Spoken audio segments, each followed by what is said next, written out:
Now more than ever, Lowe's knows you don't just want a low price, you want the lowest price. And with our lowest price guarantee, you can count on us for competitive prices on all your home improvement projects. If you find a qualifying lower price somewhere else on the same item, we'll match it. Lowe's, we help, you save. Price match applies to same item, current price at qualifying retailers. Exclusions and terms apply. Learn how we'll match price at lowes.com/lowest price guarantee. This episode is brought to you by Blink, an Amazon company. Think you're ready for Prime Day? With up to 50% off Blink Smart Security, you will be. With crisp HD video, real-time alerts, and two-way talk, you'll know the moment your packages arrive. Save big on Blink Smart Security, starting at just $19.99 with the Blink Mini 2 plug-in camera. Shop now at amazon.com/blink. Unfiltered discussions. Unexpected guests. No topic is off limits, from sex and relationships to the human condition, personal anxieties, and so much more. The only talk show of its kind in the world. This is The Last Show with David Cooper. Hello and welcome, and happy Monday. We're kicking off the week here. Probably, definitely, no, we are. Tonight's program, we're trying something new tonight. Polaroids, live from a lonely pole. And we don't mean someone from Poland. We on The Last Show have been scouring the streets for weird billboards posted on telephone poles. You know, those paper rip strip things asking for weird stuff like lost dog or piano lessons with a lost dog. We are reaching out to these individuals and bringing them on the show. And tonight's guest, a tarot reader. You know, someone who reads the future. It's live from a lonely pole. And again, no Polish people involved. Although if you are a Pole, a lonely one, give us a call. The number 1-888-505-6644. Then, a shocking story from a man who revealed a secret he'd been keeping from his wife for 5 years. The secret? They're millionaires. She has no idea. He controls the finances and gives her an allowance. His reason for keeping the truth? He's worried she'll overspend. If this story sounds like you or anyone you know, you're doing it wrong, and we'll have a marriage counselor on later in the hour to pick this one apart. Let's jump in. Want to be part of The Last Show with David Cooper? Call us and join the conversation. 1-888-505-6644. And in no, I ain't riding that news. Cedar Point, an amusement park in Ohio, just opened a new roller coaster called Siren's Curse. And oh boy, did that name deliver. Not in a metaphorical, wow, that was scary kind of way. No, in a literal, you may now dangle face down over the abyss and reflect on your life choices kind of way. Truly, something that was a curse. Now, I don't know if you're like me, but I won't ride upside down roller coasters. I get vertigo walking down an escalator, and a roller coaster means the spins. I once fainted from watching a ceiling fan. So when I heard about a ride called Siren's Curse that tilts you 180 degrees straight down and gets stuck there, I say, no thank you, Satan. Or Siren. No thank you, Siren, because the ride's called Siren's Curse. So here's what happened. On the ride's opening day, it climbed to its signature tilt moment with excited passengers, the kind of people that get joy out of beta testing a ride. But that's when its track disconnects, tips forward, and everyone starts praying to deities they hadn't spoken to for years. But instead of dropping, it just hangs there for nearly 10 minutes, suspended, face down, waiting, ominous. It's the Siren's Curse. I'll stop saying that. Now, I don't know about you, but if I'm stuck hanging upside down for 10 minutes, I'm either getting a weird treatment at the doctor's or being punished by our Lord. Eventually, though, after that 10 minutes or 7,000 hours it must have felt like, a very brave maintenance worker showed up and manually tilted everybody on the ride back to safety. Which is not what you want on a high-tech thrill ride. You want hydraulics, magnets, maybe alien technology, not some maintenance guy named Steve cranking you back with a wrench and muttering, whoops. According to the amusement park, the ride's safety system performed as designed, comforting. And maybe a very corporate way of saying, yes, it tried to kill you, but politely. And after that mild brush with mortality, what did Cedar Park, the amusement park, do? They shut the ride down for not a week, not a year, just 25 minutes. They just reopened it like it was a microwave that tripped the breaker. Just needs a reboot. Try again, humans. By the way, this ride isn't just scary because of its name. It's the tallest, fastest, longest tilt coaster in all of North America. Or to me, it's the tallest, fastest, longest panic attack on wheels. It hits nearly 60 miles an hour or 100 kilometers per hour, has 13 airtime moments, 2 full-on barrel rolls, and something they call a triple down element. I don't even want to know what that means, but it sounds less like a ride feature and more like what happens to your pants when you get scared mid-loop. Now, this particular amusement park, it isn't their first oopsie. Last year, their Magnum XL 200 ride broke down with people on it for 30 minutes. Now, they didn't fall, but they had to walk down steep emergency roller coaster stairs, which in theme park speak is a version of a Catholic guilt trip. Exhausting, dangerous, and hard on the knees. Now, to make up for all this, the park gave everyone a fast pass, not a refund, not therapy, not an emergency call with your psychiatrist, just permission to get traumatized again.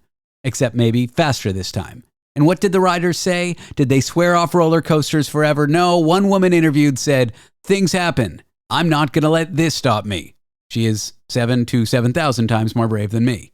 And honestly, optimism I haven't seen since a friend of mine told me they trusted someone on a dating app who said they loved adventure. Their date was not adventurous. Look, if you wanted to feel weightless, disoriented, and dangerously close to death, maybe try the dating scene again. But you thrill seekers do you. And if you're an amusement park, maybe don't name your next roller coaster Siren's Curse. Maybe go with something a little more honest, like The Pending Lawsuit or Vertigo Live. But me, I'll be over here. Maybe you'll join me on the Carousel, the safest, dangerous ride I'll get on. Which, by the way, carousel might translate in Latin to something like emotional stability ride. Probably. And in things you probably shouldn't do with endangered species news, a hotel in China was recently told to stop offering wake-up calls that involve red pandas climbing into guests' beds. And I just want to say, I know Airbnb is getting weird, but this is less 5-star luxury and more Snow White meets rabies shot vibes. Anyway, the hotel, they have 4 red pandas. Well, had. Past tense. They were taken away, maybe because they were using them like literal alarm clocks, as in you open your eyes in the morning and there's a wide-eyed mammal licking apple chunks off your pillow. Which coincidentally is how I woke up after my last divorce, but that's another story. Call me old-fashioned, but I don't think anything on the endangered species list should be used as a room service gimmick. If you need a wild animal to convince you to get out of bed, maybe mornings just aren't for you. Try the night shift. Be nocturnal, like a bat or a DJ.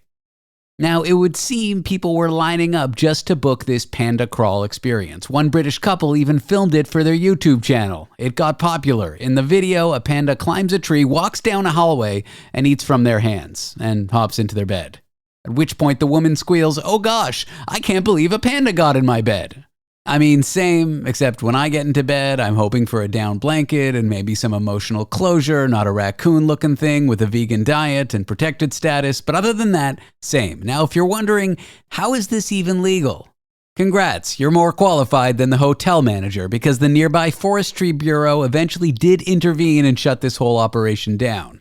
I think perhaps because the people in charge of protecting wildlife there saw the phrase complimentary panda wake-up service and thought, no, hard pass. Now, the hotel insists that the pandas were borrowed from a zoo, vaccinated, and rotated like spa towels, which is less reassuring and more haunting. Don't worry, we take excellent care of our rotating pandas.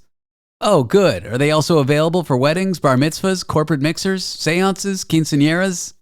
No. Meanwhile, experts are pointing out that red pandas are in fact sensitive creatures. You know, unlike the guests who might clearly have no issue stroking a wild animal while it's nervously eating fruit and contemplating escape. To help wake you up. One animal rights scientist interviewed on this topic said these interactions could cause stress in pandas. And you know what? Same. Again, if you drop me into a stranger's room at 7 a.m. while they film me and offer me snacks, I might have a stress response too. That's not a vacation. That's more like a hostage situation with apples. Now back to this city in China with its nearby Forest Bureau. They have launched an official investigation, which I assume involves someone in a uniform looking at the pandas and going, "Yep, that's a panda. Get it off the bed. We're shutting this down. Now, if the hotel is listening by chance, may I suggest a less controversial wake-up call? Like a bell, or coffee, or I don't know, just letting people sleep in. Not everything needs to go viral, especially things with potential zoonotic diseases. But I gotta say, red pandas, adorable. They're like raccoons, except cuter and less trashy. We have scoured the streets for flyers on telephone poles, found some of the weirdest ones, and up next we'll have one of them on the show, a tarot reader. It's live from a lonely pole, and everything you wanted to know about whether the cards hold your future after the break. Want to be part of the last show with David Cooper? Call us and join the conversation. 1-888-505-6644. Hey business owners, we know you know the importance of maximizing every dollar. With the Delta SkyMiles Reserve Business American Express card, you can make your expenses work just as hard as you. From afternoon coffee runs to stocking office supplies and even team dinners, you can earn miles on all your business expenses. Plus, you can earn 110,000 bonus miles for a limited time through July 16th. The Delta SkyMiles Reserve Business Card. If you travel, you know. Minimum spending requirements and terms apply. Offer ends 7/16/25. From a lonely pole in your city, it's time for Polaroids. That's Polaroids, only on The Last Show with David Cooper. And we are back with foreign correspondent Tony Five for something a little new. It's called Live from the Lonely Pole. And Tony, we got to be clear, it's not a Polish person we're talking to. We have, David, Ape Alexander. He's a tarot reader from the wonderful city of Toronto. He is live, he is here. We found him on a pole. Yes, in case that wasn't clear, we are looking for guests that put up flyers on poles. That's what this show has come to, but we've got someone great. Ape, welcome to the show. Hi, thanks for having me. So you put out a flyer for tarot readings and somehow ended up on this show. How does one become a tarot reader? But Ape, did you foresee it already? Ooh. No, it's not. It's not psychic reading. It's a form of divination through cards that tells a little story that you can relate to.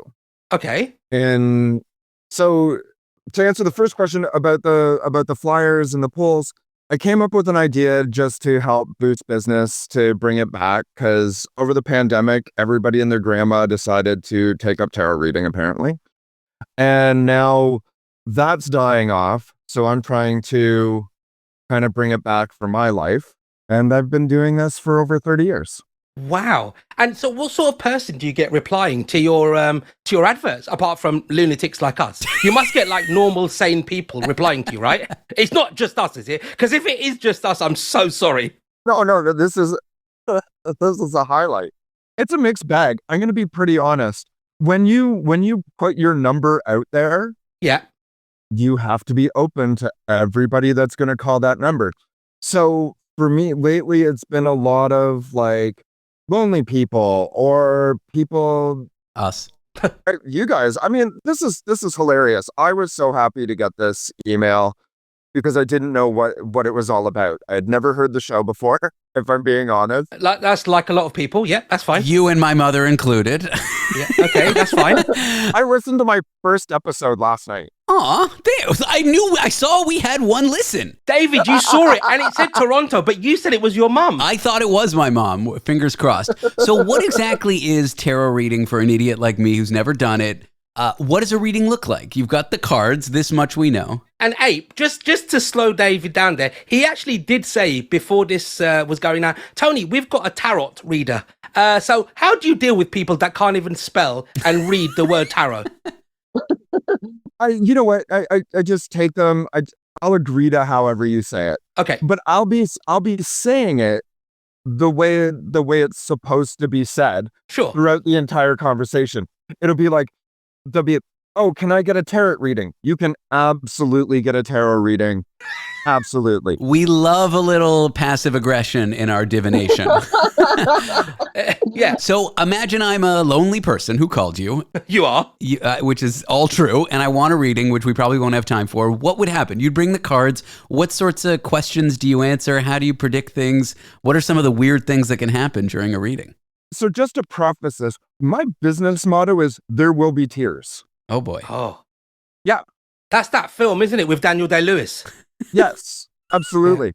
Only the blue ones, not the red ones. Okay. As in no red tears. Anyway, that's besides the point. So yeah, I pull out the cards. I do my own unique style of reading. I like to do what's called a selfish reading. I only care about the person in front of me. Okay. They're paying for it. I don't give a shit about anybody else. Okay. Sorry. You can swear. I predicted you were going to say that anyway. Don't worry. Carry on. I will keep it to a minimum. Our censors caught it and bleeped it because they knew it was coming. Yeah. So really, I just focus on the person in front of me. They get to ask as many questions, like if we're doing a full reading versus quick readings or half readings. I try to keep it, within the realm of an hour, but people like to talk, as do I. And we run a little long. If I take them in my home studio, I provide tea and we have a conversation and then I help them out afterwards. But I like to mix like a lot of like armchair psychology and tarot reading together because it really helps the person. How specific can they be in terms of a question? Can they answer very, or is it very? So I sit on a fence between skepticism and want to believe. So I'm aware of stuff like the Barnum statements and the statements that are kind of generic and everybody can kind of see themselves in. And there is a part of me that wants to believe that there's something out there that people can tap into that can give you the advantage or maybe something that we just don't know about. I'm not arrogant enough to think that we as humans know everything. I mean, where do you sit on that? So my answer is going to be quite loaded because a lot of people are going to kind of disagree with me. But honestly, the cards that come up, they relate to the things you want to talk about. Okay. They sort of steer the conversation. If you know a bit, and again, like I said, it is a conversation. It's not me sitting there just dictating what it is that's happening. People want me to psychically read what's going on, but it's like, and I can dink about with that and it's fun. But the reality of it is you came to a tarot reader because you can't afford a psychiatrist or a therapist. Well, that's the way. I'm way more fun. Look at me. I'm colorful as.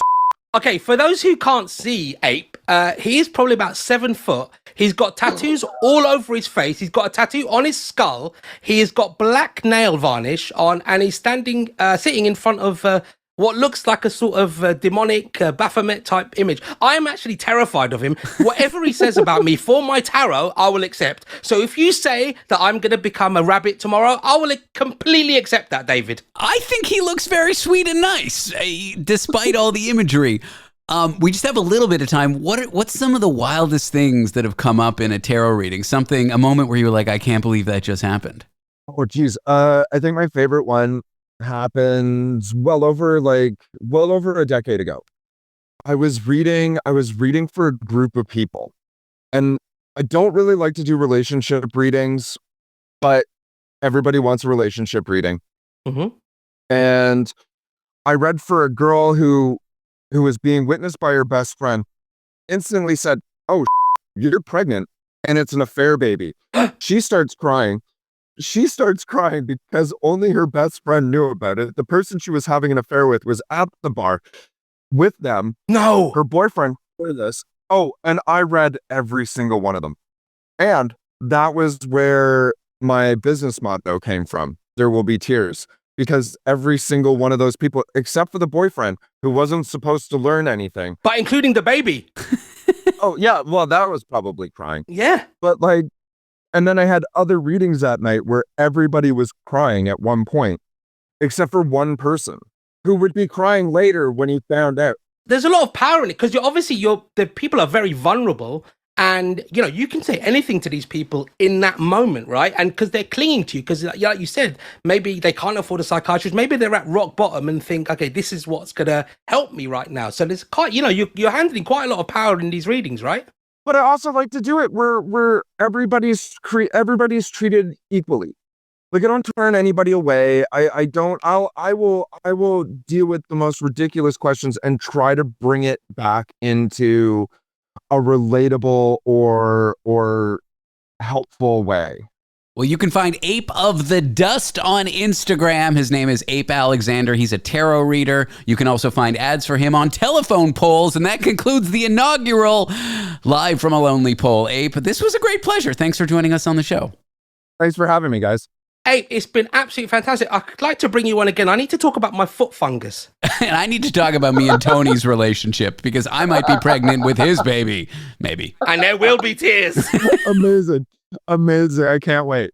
All right, that's Live from a Lonely Pole or Polaroids. If you see any wild or wacky or weird flyers, send them to this show. My email address, david@lastshow.pizza. That's .pizza, not .com. Send a photo of that, and we will invite that person on this show, potentially. The weirder the flyer, the more we want to see it. After the break, we check in with our past selves about what our future selves should know. Advice for your tomorrow self from yesterday, today. Confusing, I know. But if you have advice for yourself that you want to hear tomorrow, call us. The number coming up in just a second. Want to be part of the last show with David Cooper?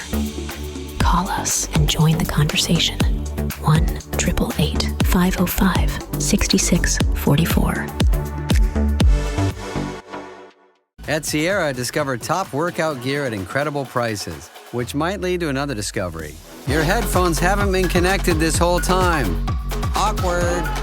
Discover top brands at unexpectedly low prices. Sierra, let's get moving. Advice for your tomorrow self from yesterday, or maybe from today for tomorrow. If you're confused, you're not alone.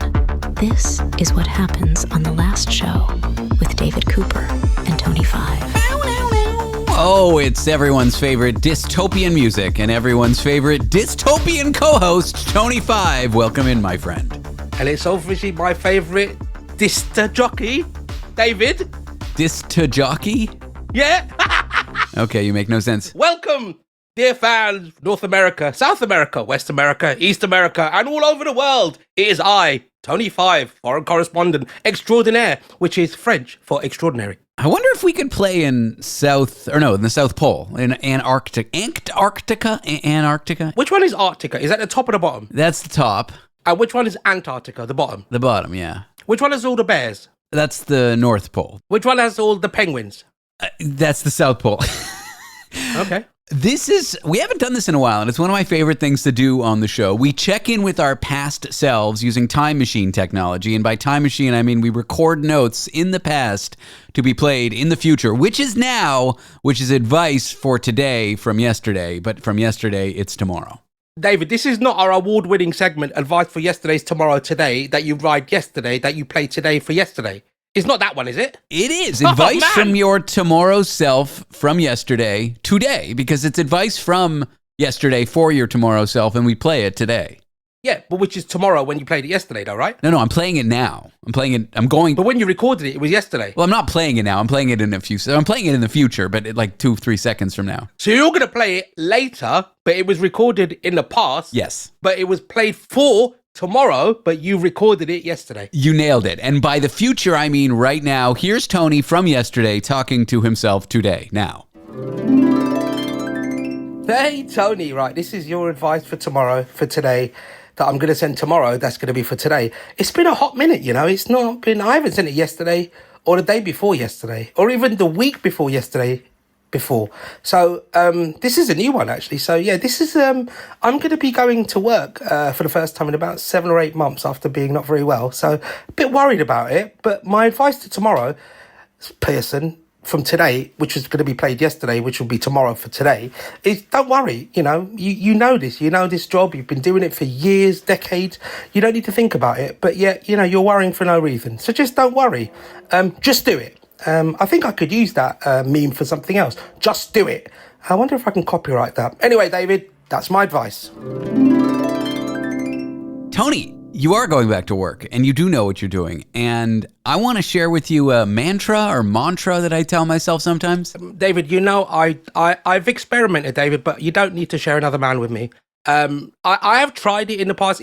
Listen, I know it's just gone Pride Month. I'm not against it, but if you want to share a man with me, we can. Here's my mantra. Sometimes when I interview people on the show that make me nervous, or I do a guest appearance on another show, or in the past when I haven't done radio for a while, a few weeks, and then I've got a live show to do, I start freaking out because I'm an anxious, nervous performer, okay? You are indeed. And here's what I tell myself when I'm about to walk into something that I'm nervous for. I say this: you know what you're doing, and you know that you know that. And I know it's like kind of confusing, but it's like this double thing where it's like, okay, I know what I'm doing right now, but I have all this self-doubt. So then I need to tell myself, and I know that I know that. I know that because I've put in thousands of hours behind the microphone, and that speaks for itself. And I don't need to like try to convince myself that I know what I'm doing. Just on paper, I know that I know what I'm doing. I'm not amazing at it, but I know what I'm doing. So when I'm stressed about a performance, and when you're stressed about going back to work, because you've done your job before. Yeah, I've done it for decades. You've taken a long leave of absence, but you know what you're doing, and you know that you know that. But in the minute, and listener, you'll know this as well, your brain will convince you of the most abominable things. So like, of course I know what I'm doing. So the logic is there.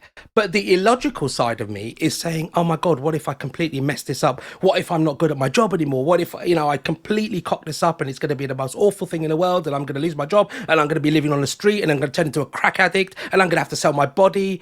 That's the way I think. Yeah, we don't want you selling your body again. You know what you're doing, and you know that you know that. That's the antidote for me. Okay. At least that's my attempted antidote to all the self-doubt, all the questioning, all those feelings like, oh, this is going to be the one media appearance that I screw up and everything's going to go wrong and I'm never going to have a job and I'll never do radio again. Yeah, I know what I'm doing, and I know that I know that. It's just a stupid thing that I repeat to myself when that self-doubt comes, but the answer to all those questions is that response.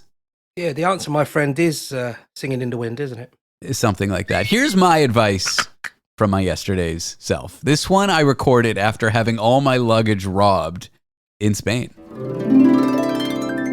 David, you are here in Spain, and you just got all your stuff stolen out of the trunk of a rental car. You idiot! So your advice for your tomorrow's self, and your tomorrow after that self, and your next year's self, and your always self is when you travel, make sure your stuff is secure. And if you can't, take your laptop bag with you, and also your passport and your green card. You idiot!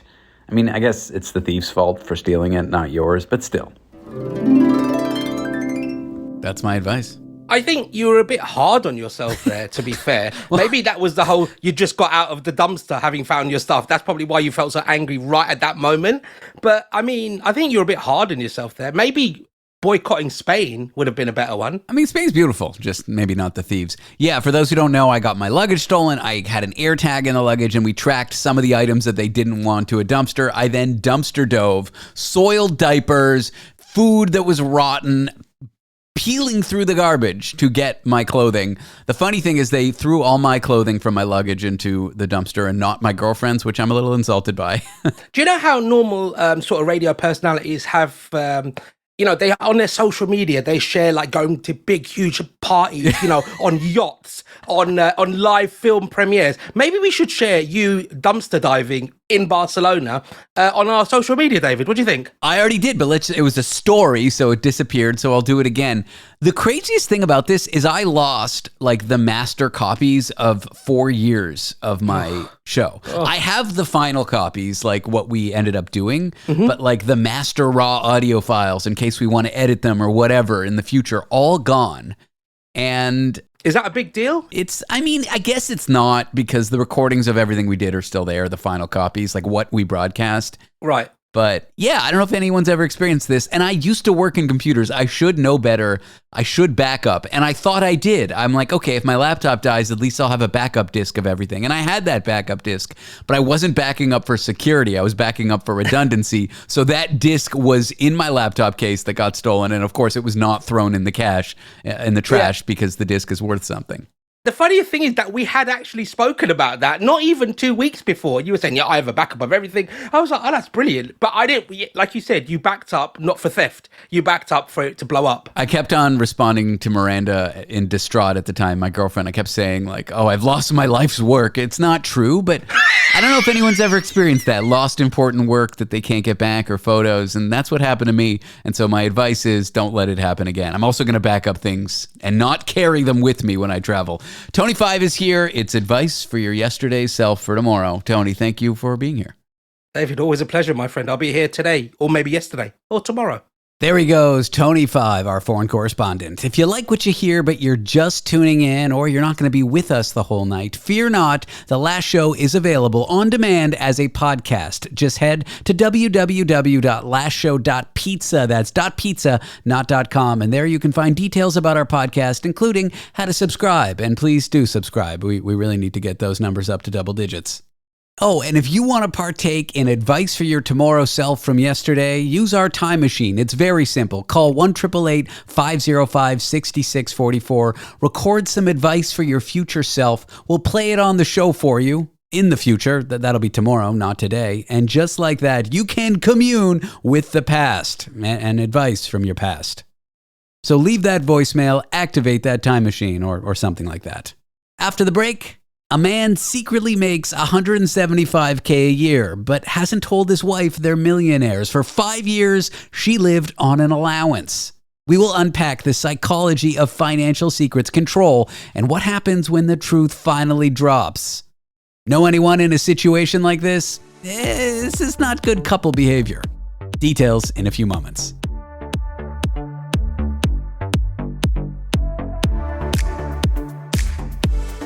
Part of the last show with David Cooper? Call us and join the conversation. 1-888-505-6644. With a Venmo debit card, you can Venmo more than just your friends. You can use your balance in so many ways. You can Venmo everything. Need gas? You can Venmo this. How about snacks? You can Venmo that. Your favorite band's merch? You can Venmo this. Or their next show? You can Venmo that. Visit venmo.me/debit to learn more. You can Venmo this, or you can Venmo that. You can Venmo this, or you can Venmo that. You can Venmo. The Venmo MasterCard is issued by the Bancorp Bank N.A. pursuant to license by MasterCard International Incorporated. Card may be used everywhere MasterCard is accepted. Venmo purchase restrictions apply. The only talk show with an introduction that mentions its own introduction. And that's happening right now in this introduction. The last show with David Cooper. Begging for a mention. Yeah, you just want attention. A caller to a radio program shocked its listeners when he revealed a secret he'd been keeping from his wife for 5 years. The secret? They are millionaires, but the wife has no idea. The man controls all the finances, gives her an allowance, and is worried she'll overspend if she finds out. Thoughts on this one we'll discuss with licensed therapist who runs Laurel Therapy Collective, serving California and Florida, Laurel Roberts-Meese. Laura, welcome to the show. Hey, it's good to be back. I love this topic, secretly hiding a fortune from your spouse. To me, this is like emotional infidelity, emotional control, bad judgment. Not everyone agrees with me, though. Well, I like to say, as a therapist, I like to say all behavior makes sense in context. But just because it makes sense doesn't mean it's okay. So, I would be so curious if this was someone I was treating, like, okay, what is his money story? What's going on with his relationship to money that made him think that this was okay, right? That's where I get really curious, because if we can understand that, then maybe we could help him start to unpack it. Because, yeah, it would feel like a huge betrayal. Now, I think that the fact that they have a lot of money, it maybe opens up some opportunities that they wouldn't have had, but it still is that like concealing information from your spouse that might be really important for them to have. The worry that if I tell my spouse we've got more cash than they think, they will overspend, that seems like trust not going in one direction. Yeah. Keeping it from the spouse seems like trust going in the other direction. Yeah. It sounds like a relationship, just naively on the facts of this phone call. I mean, people are individuals and who knows what's going on with them. It seems like a recipe for disaster, if you ask me.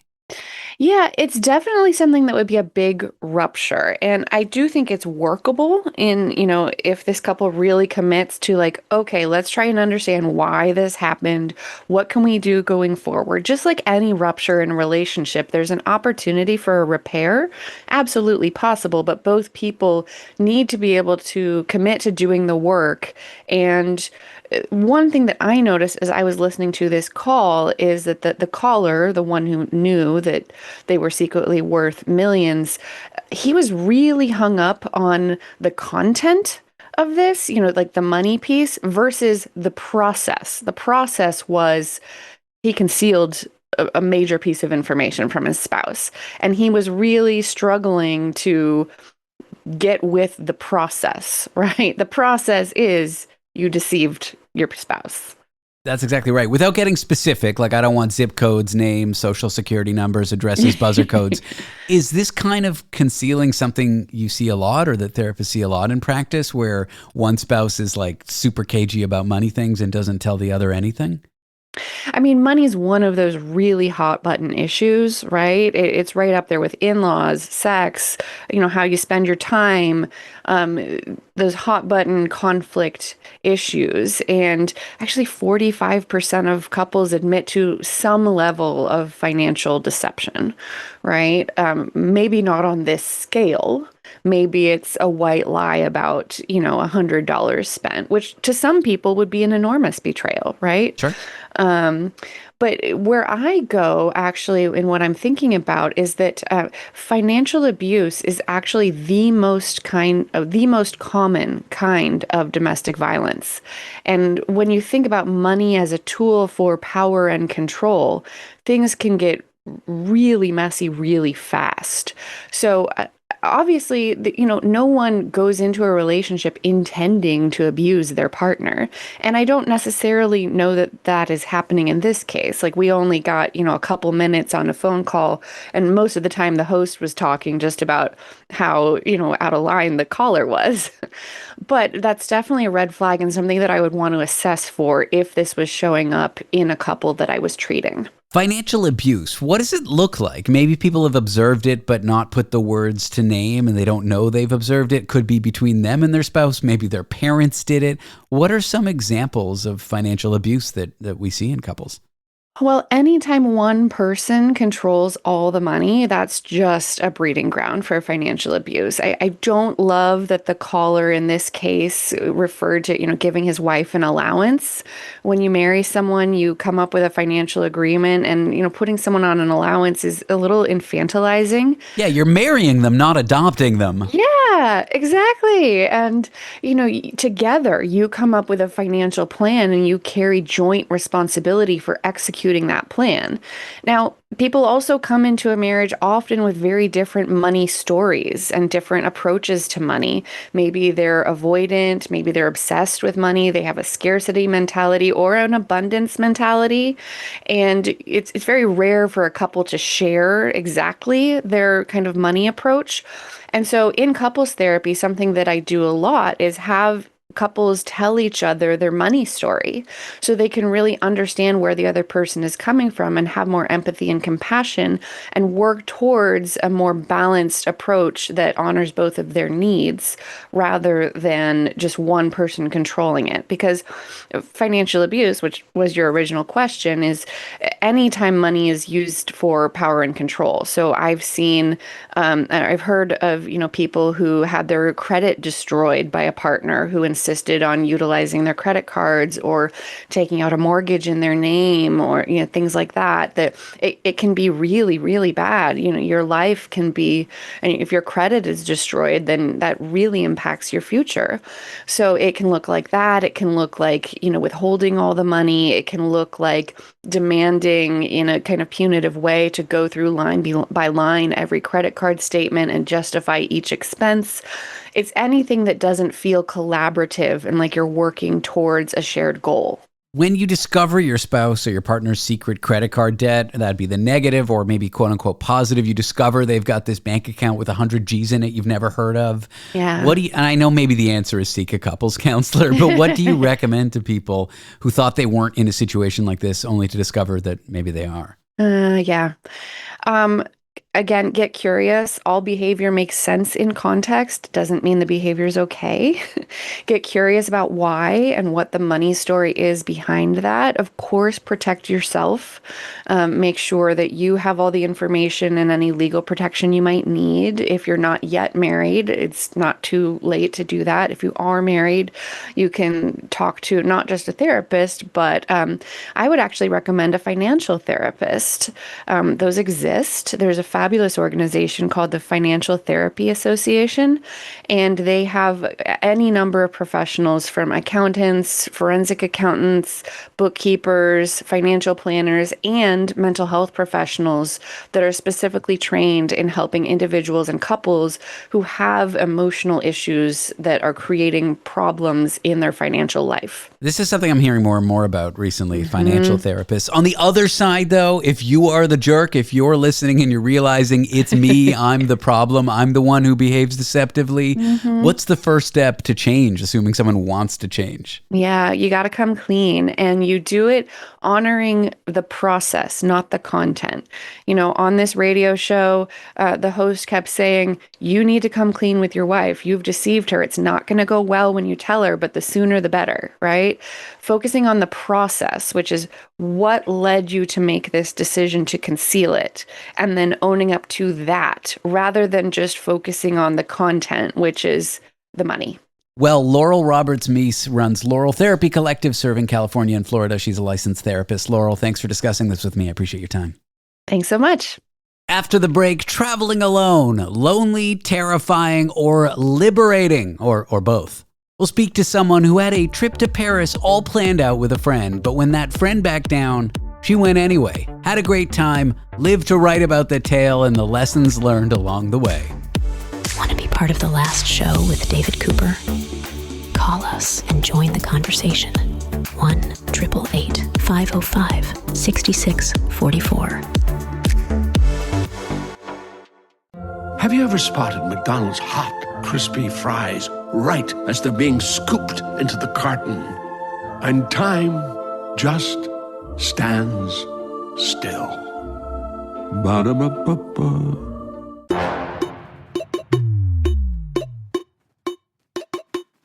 We work hard to strike the right amount of intelligence and ignorance. The last show with David Cooper.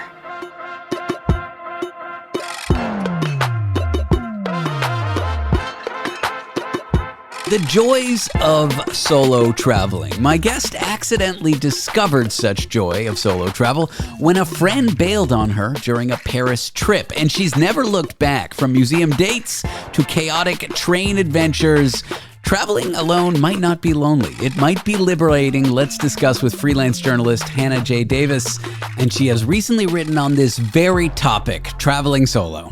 Hannah, welcome to the show. Hi, thanks for having me. I was so struck by your story because in March of 2020, my girlfriend was all set to go on a solo trip to Paris. I actually brought her to the airport, and when we were at the side of the curb, she checked her phone. She thought, I'll just check on the status of the pandemic, and Paris had shut down. She never got to go on that solo trip. You did. Let's take you back to that first trip. Was it terrifying, liberating? What happened? Oh, well, yeah, commiserations to your girlfriend, firstly, because she might have missed out a little bit there. Yeah, I think when I went on my trip, I was freaking out a bit, to be honest, David, just because I I had traveled in the context of doing study abroad and things like that before, and other kind of fairly boring things, but I hadn't actually been on holiday alone before. And in my piece, there wasn't really space to mention, but I'd just been tumped as well, so things were a bit messy. I wasn't in necessarily the best headspace. Oh, muzzle tov. I just needed to not be in London. So yeah, it was dire. And, I think when people think of Paris now, they maybe think of like Emily in Paris and kind of enjoying all the delights of the city. Whereas I was basically like trying to make sure that I was, not moping around and having, maybe a slightly better time than I was at home. But it turned out it was great in the end. I went to Paris alone in 2016, and I always find when I travel alone, it's good to have one or two friends, even casual acquaintances in the city to like break up your trip. But that experience of like going to a restaurant alone, going to a bar alone, going to a museum alone, a lot of people don't have it. And for whatever reason are a bit terrified of it. Why do you think that is? Oh, it's so scary. And I feel like I'm a naturally anxious person anyway. So maybe it's just all the more scary. But the idea of putting yourself into a situation that you don't have to be in, like I think it was Kim Cattrall who said, I don't want to be in a situation I don't have to be for more than 1 minute. Like if you can avoid doing these things, why would you? So maybe it's, most people just don't want to put themselves in that situation. But I think that you absolutely should, because there's so much you can get out of it. And, you just give yourself a big pat on the back after of, hey, I got through this, especially in, a city like Paris. Like I kind of touched on in my piece, the French obviously being a big part of that as well, grappling with the language. And they aren't stereotypically the kindest to tourists, the French. No, they're not. And it was quite, I always find it quite humbling, having done a French degree as well, to go there and to be basically treated like I've just started my French journey, sort of, still at a very elementary level. I'm like, hey, I thought I was quite good. But, I feel like you do these things and you look back and you feel proud of yourself. But I do tend to agree with what you said about having people to meet up with as well. I didn't really have space to put this in the piece, and maybe it slightly undermined the argument a little, but I actually have had experiences where I've been, on a solo trip, and then I've planned to go and meet with friends after. So for example, I mentioned Barcelona. I went to Barcelona alone, did my thing, had my sangria, had my paella, and then met up with friends to go to a festival. Or similarly, in Montreal, which I mentioned didn't go so well because I had food poisoning. I then was going to Calgary and meeting my friend and going and doing all these fun things, going to Banff, going to Lake Louise. So there was kind of that there was another experience after that. There was someone that I was actually going to see after. I once found myself in Japan, Tokyo, alone, and came back. I had a great time, and I was describing it to a friend, and they, like I'm sure a lot of people you've spoken to, thought I could never do that. I could never go to restaurants alone. I could never be in a hotel alone. I could never do any of that stuff alone. It's too anxiety-inducing. And my response to that, and maybe yours is the same, is that's exactly why you should do it. It's like sort of conquering this side of yourself where this fear of being party of one is something you got to add to your bucket list. It's sort of like exposure therapy. And there's great joy in overcoming that fear of like being alone in public space, being alone in a strange city. Do you think there's benefit in overcoming that? Yeah, 100%. And, look, I think it's a great privilege to be able to travel. There's so many people who can't for, Sure. Work reasons. They have caring responsibilities. They have other reasons why they can't. So I think if you can, then God, just grab it with both hands and do it. And, as I kind of touched on, I'm sort of classic, nervous, slightly neurotic writer. I have the same breakfast every day. I like my routine. So going to new places and going to new places alone does feel quite intimidating. But I think once you've done it once, you can do it again and again. And it is so nice. And I think, you also don't have to wait for people to be free. You don't have to be like, oh, I've got, my 2 weeks leave booked in. Is anybody going to be around? Should I move that leave? Should I do X, Y, Z? Like you can just go, you can just get up and go.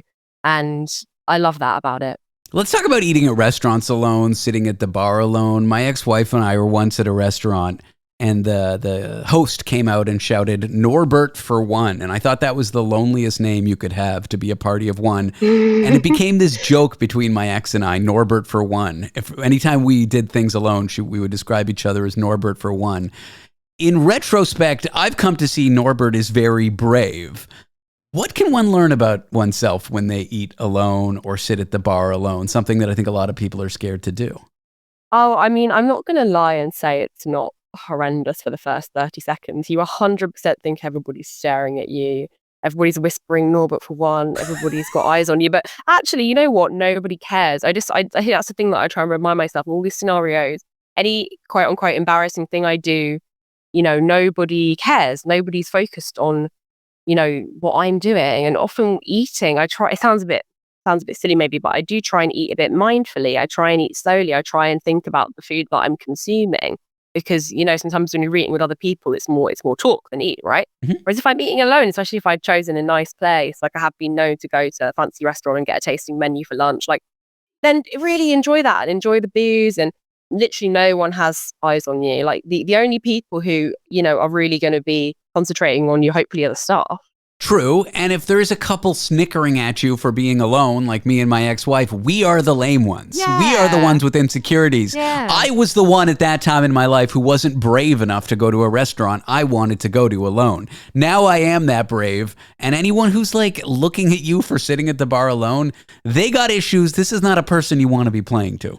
Yeah, and also sometimes it's literally they're not looking either, right? You can really convince yourself of certain things and really get in your head, and I think sometimes you just have to breathe, take a pause, restroom, cold splash of water. No one is looking at you. No one's really judging. And if they are, then as you say, it's kind of their problem. For someone curious about solo travel, would you say they should at least try it once? Or is it something you got to be ready for in life before you try it? Yeah, I mean, it's like anything in life. It's nice to push yourself out of your comfort zone. But if you're really genuinely, incredibly panicked hearing this, then obviously don't do it. Maybe ease yourself into it. Maybe do a day trip somewhere alone. Maybe find somewhere you can go by train that's local to you, where you can go and come back, within the day, or I don't know, coach journey or something. Maybe don't suddenly go, right, I'm going to do 2 weeks in Bali alone. Just ease yourself into it. You described traveling solo as nihilistic. Can you unpack that for me quickly? What do you mean by that? Oh, what did I mean? I think I was just trying to hit the word count, to be honest, by that point. I guess I was just, I don't know. I was trying to get across the idea that I should just do it, because why not do it? It's probably not to overthink it. Maybe that's what I was more going for. But yeah, not too sure now. Just be present in the moment. Yeah, and it is what it is. Platitudes like that, Well, Hannah J. Davis is a freelance journalist based out of the UK. Hannah, thanks for talking to me about your article in The Guardian. If anyone wants to check it out, I appreciate your time. Thanks, David. After the break, it's pet talk and why, if you're a marathon runner or work out real hard, you probably shouldn't bring your dog along, even if your pup wants to go. Look, your dog will follow you to the end of the earth because it loves you. But dogs' bodies are only built to handle so much. One such marathon runner did that, and he's receiving flack about it. We'll cover that after the break. Want to be part of the last show with David Cooper? Call us and join the conversation. 1-888-505-6644. Close your eyes, exhale, feel your body relax, and let go of whatever you're carrying today. Well, I'm letting go of the worry that I wouldn't get my new contacts in time for this class. I got them delivered free from 1-800-CONTACTS. Oh my gosh, they're so fast. And breathe. Oh, sorry. I almost couldn't breathe when I saw the discount they gave me on my first order. Oh, sorry. Namaste. Visit 1-800-CONTACTS.com today to save on your first order. 1-800-CONTACTS. Broadcasting intimate details and useless information from an undisclosed location in New York City. The last show with David Cooper. Professionals. Are we though? I'm here with Dr. Cliff Redford. It is Pet Talk. Dr. Cliff is a veterinarian and he helps animals with his veterinary skills that he learned in veterinary school, which makes him a veterinarian. Cliff, welcome to the show. Am I a veterinarian? I'm confused. Unclear at this point. Showing up on the show definitely is not something you can add to your list of credentials. I sometimes see pets online and I'm like, why on earth did you make your dog or cat or lizard or gecko or bearded dragon do that? Mm-hmm. Let's talk about this, I think, kind of schmuck who made his dog run in ultra marathons repeatedly. And it's not healthy for the pet.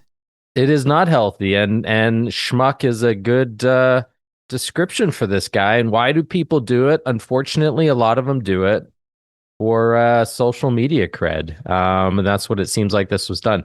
So this is the story of John Freeman and his 6-year-old border collie named Mira.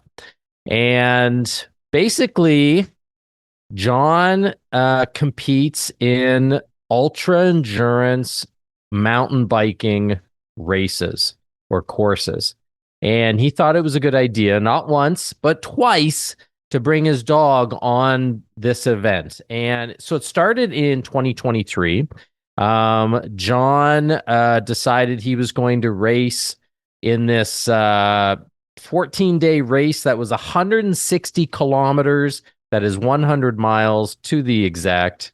Who's running that far? That's insane to me. Well, so this is it. He's not even running. He's riding his bike. Okay, he's riding his bike 100 miles a day, and he's got this dog that runs beside him. And according to his own words, the dog had to jump up onto the bike and then jump off repeatedly, I guess, depending upon the terrain and the speed. Hey, I'm about to go really fast. Mira, jump on the bike. Now jump off 100 times a day. So alone, that jumping on and off is not good for their joints, not good for their backs. But after about day 4, he started to recognize, and he was posting, that Mira had some lameness and she had a swelling in one of her joints.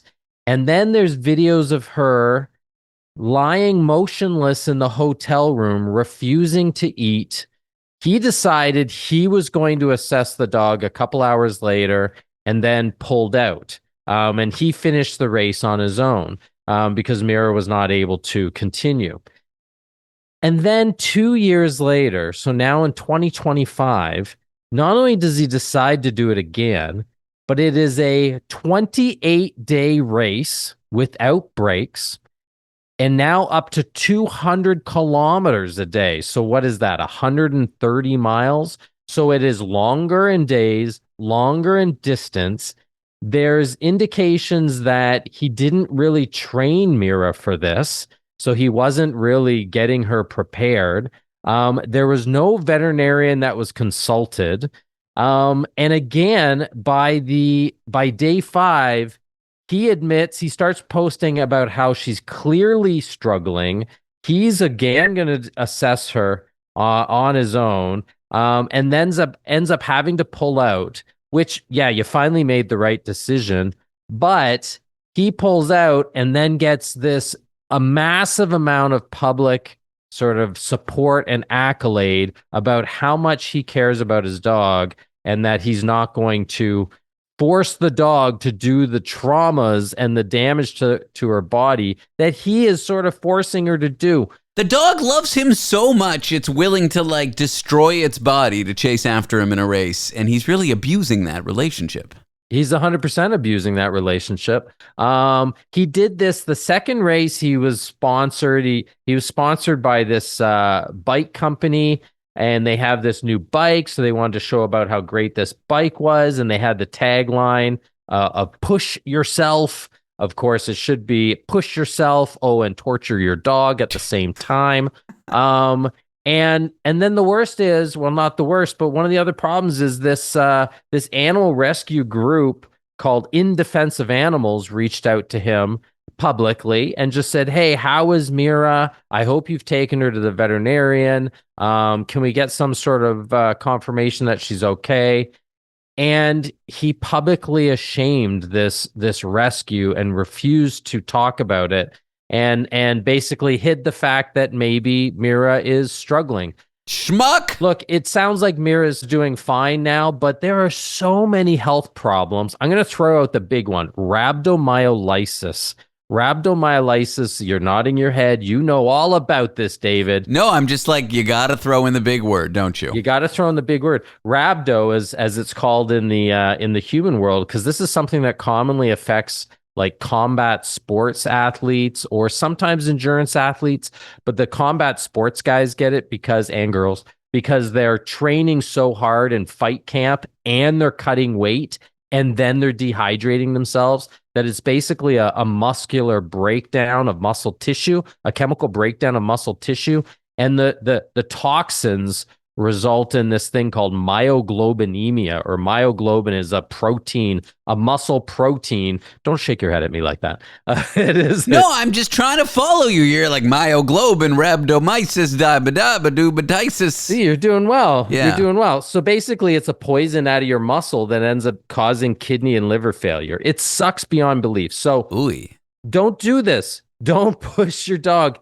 Like, it's ridiculous. I'm reminded of like these influencers online who are like, my dog or my cat is a vegetarian, and then they feed their dog like peas, and I'm like, dude, if you can't accept that you own a small predator that requires meat and protein from meat at a rate much greater than us, which are omnivores, like, don't get a dog.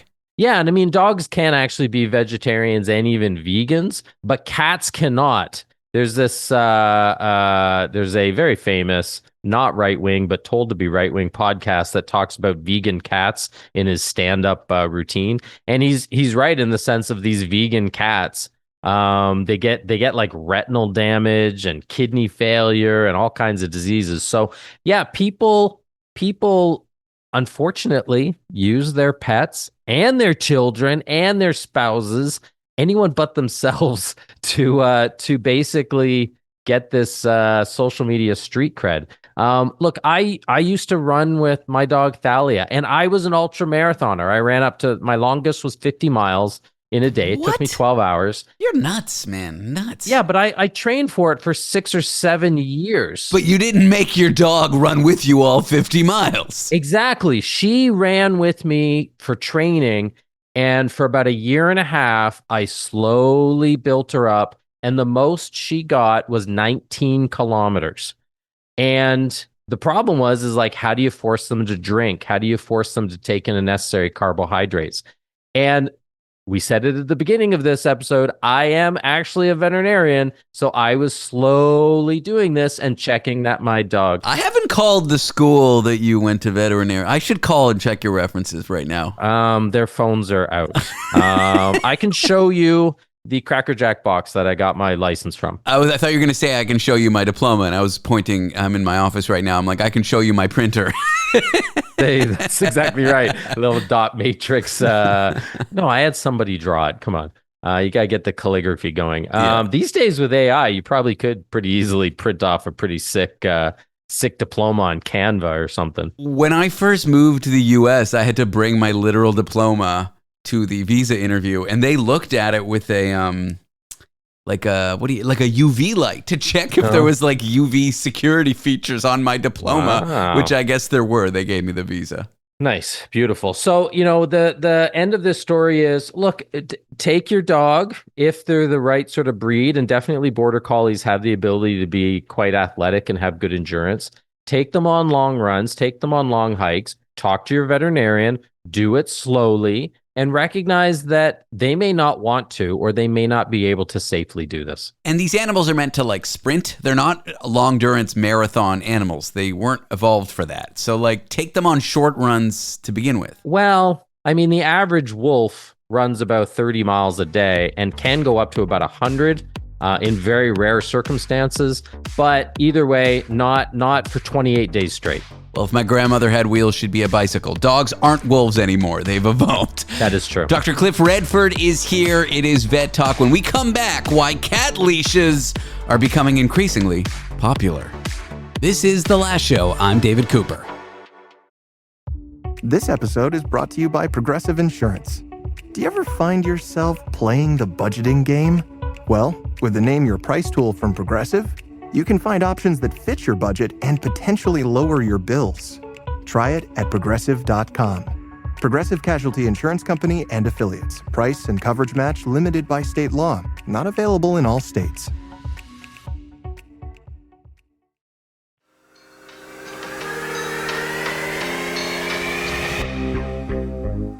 Broadcasting from the intersection of chaos and more chaos. The Last Show with David Cooper.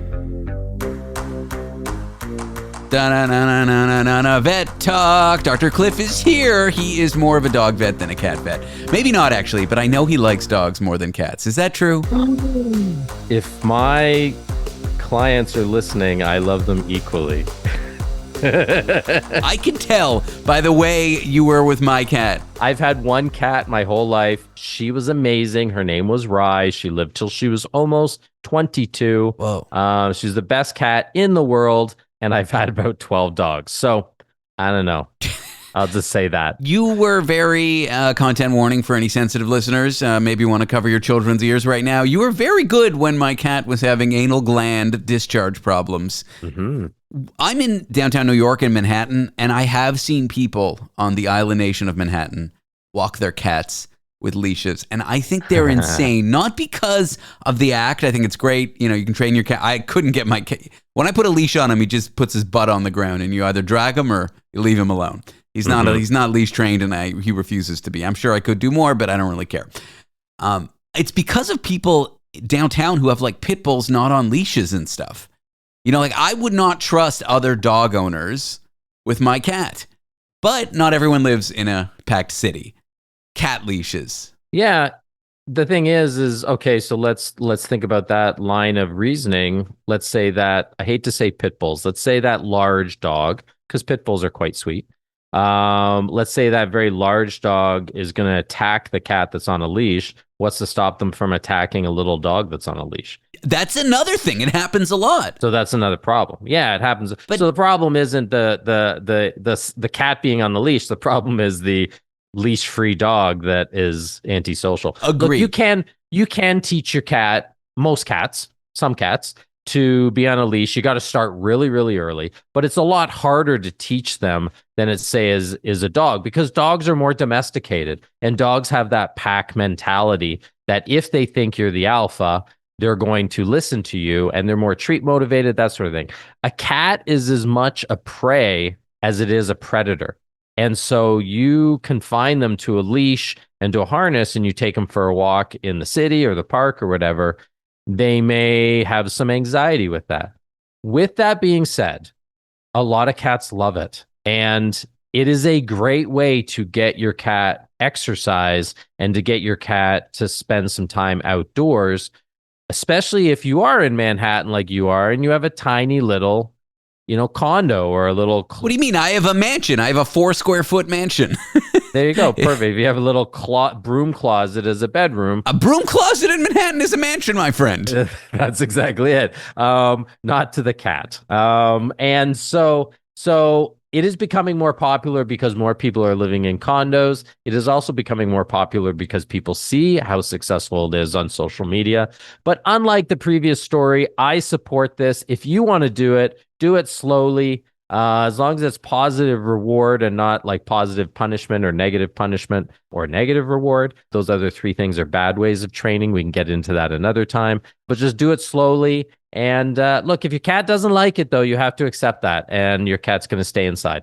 Here's a cool study. Cats sleep, it would appear, more on their left side than their right side. When it comes to cat napping, cats appear to be lefties, which is so odd to me.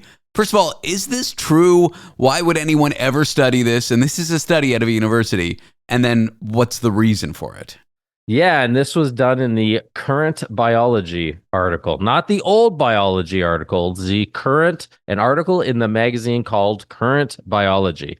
And they basically looked at a couple hundred YouTube videos of cats sleeping.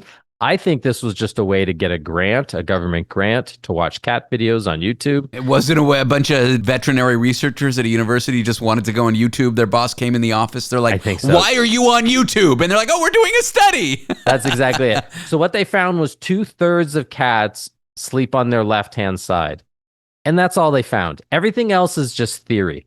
The theory is when they sleep on their left-hand side, and I can't figure this out, but what this article said is they sleep on their left-hand side. When they wake up, they then automatically perceive the world with their left visual field, which goes to the right side of the brain. We see things on our left, it goes to the right side. We see things on our right, it goes to the left side, I guess.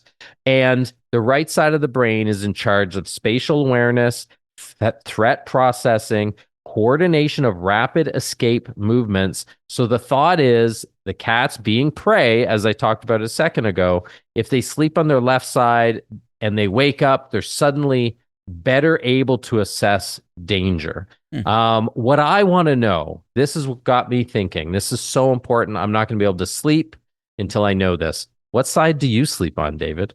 Mostly my right, but I would say about 2 nights a week, my left, and then I'm a side sleeper. So you are a side sleeper. Are you closest to the door, or is your partner closest to the door? I guess she is. Yeah. So she's the one that's going to take on the person with the hatchet who breaks in the door. Well, we've had a break-in before, and she took on the guy. Did she? Did you sleep through it? Yeah, I was still drinking at the time, and I was zonked out on bed, and she's like, I hear something in the back door. I'm like, I'm sleeping. And so she went into the kitchen where the back door was. The guy kicked in the back door. Jeez. He was a junkie freaking out. I don't think he wanted to break in. I just think he didn't know what was left and right. She puts a kitchen stool over her head, charges the guy, and the guy runs out of the apartment. And she's like 2'8". She is not large. She's like a small person. She's my new hero. That's amazing. I know. We created a whole, I'm no longer drinking. Whenever she says I hear a noise, I have to go check on it as penance. That's fair. And then you grab the same stool. Yeah, but she's closest. I'm closest to the window, which I think might, someone coming in the fire escape or something. So maybe that's her reason. That's true. Yeah. That's probably just as likely. Maybe. Great. Either way. Anyway, what side do I sleep on? Mostly right, sometimes left, to answer your question. There you go. So you feel safer than the average cat, I guess. I don't know. It was an interesting story. Are you a side sleeper or back sleeper? If you're a chest sleeper, you're insane. That's an insane way to sleep. I'm a chest sleeper. What you sleep face down, and then don't you get a crick in your neck, or is your face down? No, I turn my head. Whoa. Yeah, I can't. I don't know what to say, man. And you don't get I get chest pain if I sleep on my chest. Well, I mean, I got a nice full pectoral muscles. Maybe that makes a difference. I've been lifting burritos into my face. There you go. Yeah, that'll do it. Let's quickly cover this last story. Parvovirus, something dogs can get. There's been outbreaks near where you live. Is this something I should worry about? What is parvovirus? Also, it just sounds really cool. Parvovirus. Parvovirus is an intestinal virus that strips the lining of the intestines of dogs. Ugh. It is only effective or only dangerous for dogs.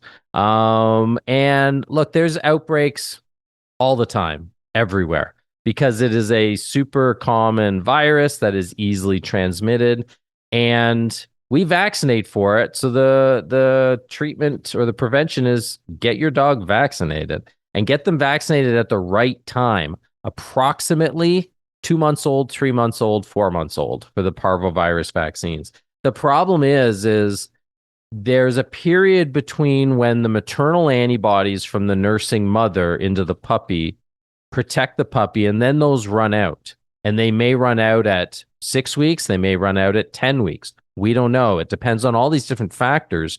So there may be a period between when the maternal protection runs out and that first vaccine is given. And that period is the dangerous time zone. So parvovirus is serious, but if your animal, if your puppy is puking and having diarrhea and sick, call your veterinarian. And quick treatment has a really good prognosis.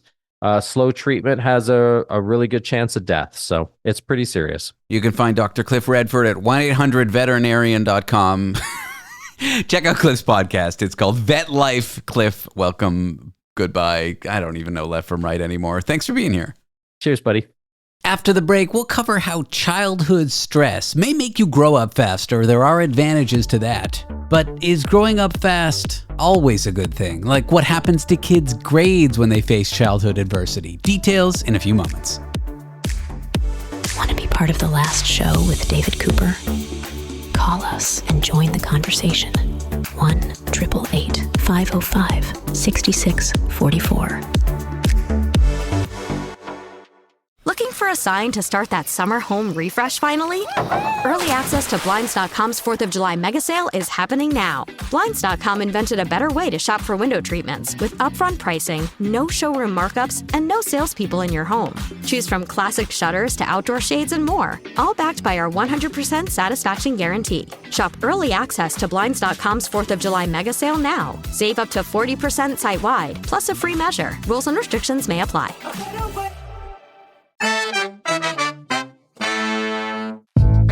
The human algorithm, where emotional inputs create unexpected outputs. The Last Show with David Cooper.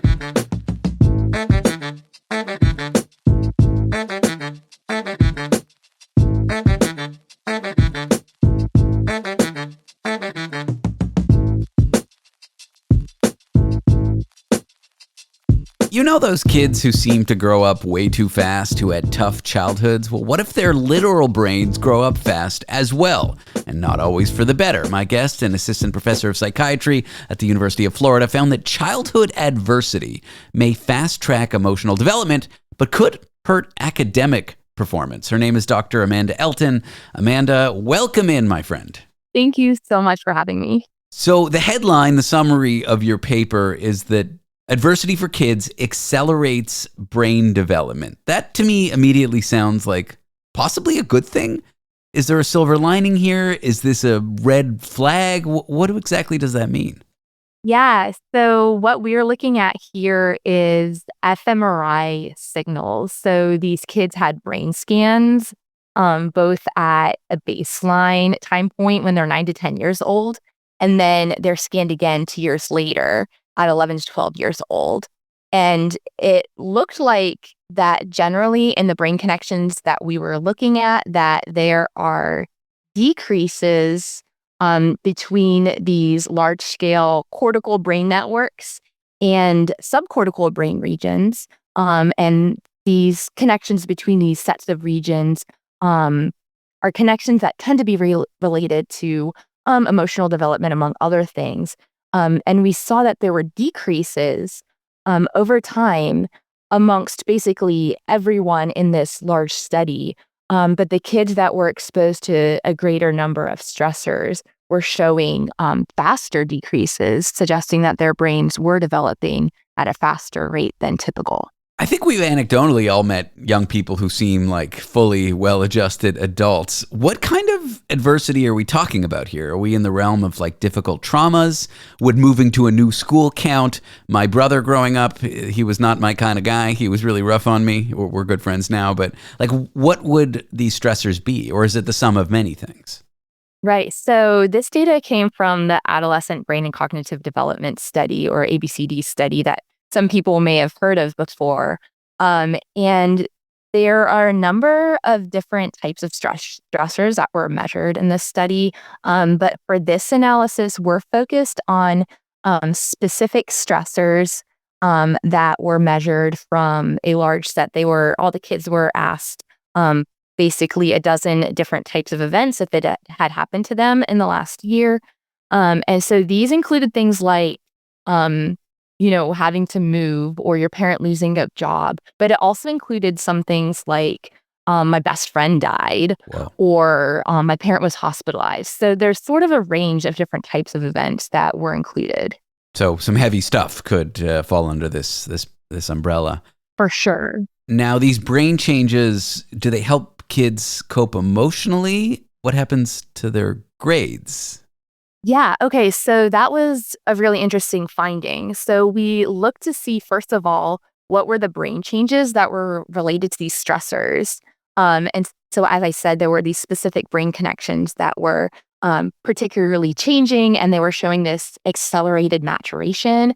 And what we saw is that the faster maturation was actually associated with less depression and anxiety in these kids, even though we know that stressors are associated with more depression and anxiety. And so it suggests that the brain is trying to adapt and trying to cope these kids are in this environment that's really stressful. And so the brain is trying to adapt to that environment. But the really surprising thing was that we thought, okay, so this suggests that the brain is able to be resilient in the face of stress. But then when we looked at other measures, and you mentioned the grades, we saw that these same brain connections, when there is greater maturation in those brain connections, they're also associated with worse outcomes in school. So there could be two sides to this coin, I guess. You can have potentially this resilience in terms of ability to stress, to cope with stressors, right? Emotional coping. But that capacity was associated with poor outcomes when you're looking at academic performance. Is this rewiring permanent? For example, if there's a rough year, mom loses a job, death of someone close to them, that's, let's say, 9th grade. And then grade 10, no stressors. Is the adaptation permanent? Or is it sort of a pop-up defense mechanism and then the grades might get better, these changes that you observed would go away? Is it permanent or not is the question. Now, that's an excellent question and something that I really want to know the answer to myself. So the analysis that we did was limited to a 2-year time frame. So I think the next follow-up analysis needs to be, what does it look like in these kids that were experiencing these different stressful or traumatic events? If we follow them long term, but then they don't encounter future stressors, does their brain recover? And in what way does it recover? And what are their long-term health outcomes, right? And what are their long-term academic outcomes? And that's definitely still a question that we don't know the answer to. Okay, well, I look forward to following up with you in a few years and finding out that one. It sounds great. Purely hypothetical here. If I wanted to raise my kid with strong emotional regulation, strong maturity, but also have the GPA of a valedictorian, what could I do? What could I not do? Oh man, I don't know if as scientists we have the data to say that, to answer that question based off of, these sorts of analyses. There's certainly lots of this idea that exposure to some small degree of stress is probably good. It's, important that, you have some sort of challenge in your life, right? And that this can be really useful for developing those emotional coping skills. And I think what we're probably seeing in this analysis, in this particular study, is that, this is beyond just like having a little bit of challenge in your life. We're looking at what are the changes when you're exposed to potentially a very large number of adverse events. So in some cases, kids had a dozen or more different unique types of events that occurred to them in a given year. And so, the effects that we're seeing here is probably the brain's feeble attempt to be able to cope and survive in those sorts of adverse environments. So, we don't necessarily want to think about it as, okay, we want to expose kids to stressors because that's good, because that's definitely not at all what the data is saying here. We're still seeing negative effects of adversity here. But the focus of this study is really on, the total number of different types of events and how having more adversity affects the brain. So what I'm hearing practically is don't over-coddle your kids, but extreme adversity does have its downsides. So try your best to avoid exposing your kids to that, especially if you've got a choice. Right, that's right. Well, thanks so much for walking me through your study, Amanda. I've appreciated the chat and your time. Have a great rest of the day. Great, thank you so much. I appreciate it. Dr. Amanda Elton is an assistant professor of psychiatry at the University of Florida. If you like what you hear, but you didn't catch the whole show, or you're not going to be with us on a given night, good news, the last show is available as a podcast. As ever, head to www.lastshow.pizza. That's .pizza, not .com. Don't ask me why we chose that. Yes, it's a real domain. There you can find out details about our podcast, including how to subscribe. So go ahead and do that. I mean, I can't force you to. I'm not your mother. I can't tell you what to do, but we would very much appreciate it. That's the show. Thanks so much for tuning in. We'll see you tomorrow night. Oh, and don't forget, we are looking for any and all flyers attached to polls that are strange. We will call the people that posted those flyers, like for a lost cat or have you seen this green alien? And we will have them on the show. So if you see a weird flyer, email it to us. My email, david@lastshow.pizza. That's .pizza, not .com. I don't know why I always say that. I guess people don't know that .pizza is a thing. I'm David Cooper. This was The Last Show. Big Brother is back. Let's freak it go! This summer, the game gets hotter, the alliances get trickier, and the blind sides, brutal. Just a roller coaster of backstabbing and craziness. New house guests, new twists, same epic drama. Bro, I'm gunning for you. You're my #1 target. Who can you trust when everyone's watching? Game on, baby. Big Brother. New season Thursday, July 10th on Global. Stream on Stack TV.